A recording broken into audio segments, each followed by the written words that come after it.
The standoff, meanwhile, between the Seemandhra leaders of the Congress and the party high command has in fact worsened in a major embarrassment for the party leadership. Congress MPs from the Seemandhra region are to move a no-confidence motion against UPA government. The motion will be moved on February 5th, the first day of the next Lok Sabha session. Let's cut across at this point of time. Our editor South, T.S. Sudhir, joins us live on this developing story from Andhra Pradesh.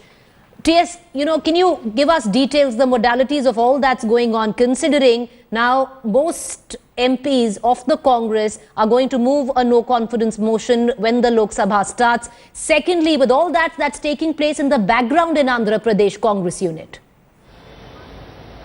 Absolutely. In fact, Preeti, if you would recall, during the winter session of Parliament, the same Seemandhra MPs, supported by a few Seemandhra MPs from the Telugu Desam, had moved a no-confidence motion, but that could not be taken up because of the deliberations on the Lokpal bill. But this time, on day one, that is February 5, the same Seemandhra MPs, and they are hoping for support from the BJP and other parties like the TMC and the SP this time, they would move a no-confidence motion against the same UPA government. Now, their calculation comes on the back of what all has been happening in Andhra Pradesh. Tomorrow is the last day of the debate on the Andhra Pradesh reorganization bill, and what we are likely to see is a voice vote, because the Chief Minister's Seemandhra lobby is going to push for a resolution rejecting the same AP reorganization bill, because they say it's just a draft bill and therefore cannot be sent to the Andhra Pradesh Assembly. So we are likely to see a voice vote, likely to be defeated in the Andhra Pradesh Assembly amidst a lot of din, and thereafter this no-confidence motion that is going to be moved in the Lok Sabha. TN, just give us perspective. How will all these developments which have taken place on multiple fronts right now impact the GOM, which is also meeting next week?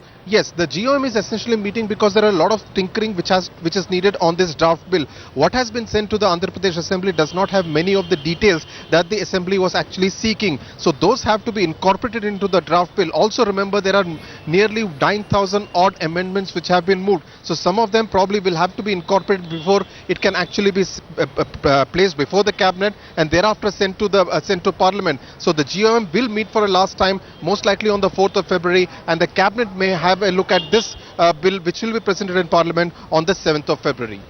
How does it pan out, TN, at this point of time, keeping in mind the Congress unit of in Andhra Pradesh is in itself in a complete state of flux? You're looking at an election here. There's so much going on. At one end, in that exclusive interview, we had the Deputy CM asking that the CM be sacked. The CM saying he doesn't need, affirmation from the cabinet. How does it all play out? Well, the Chief Minister firing a fresh salvo today, saying that he will quit politics if this bill in its present form is presented in Parliament. Now, that's a pretty strong statement coming from a Congress sitting Chief Minister. But Kiran Kumar Reddy telling us that there may not be much developments except this voice vote, which will be in Assembly. The main intention of the Seemandhra lobby is to ensure that the majority of the MLAs in the Andhra Pradesh Assembly actually defeat the resolution, the bill which has been presented here in the Andhra Pradesh Assembly, because then legally they will have a strong case, and also the President will not be in a position to ignore the fact that the majority opinion in the Andhra Pradesh Assembly has been against division of the state. So those are the twin objectives of the Seemandhra lobby as far as tomorrow is concerned,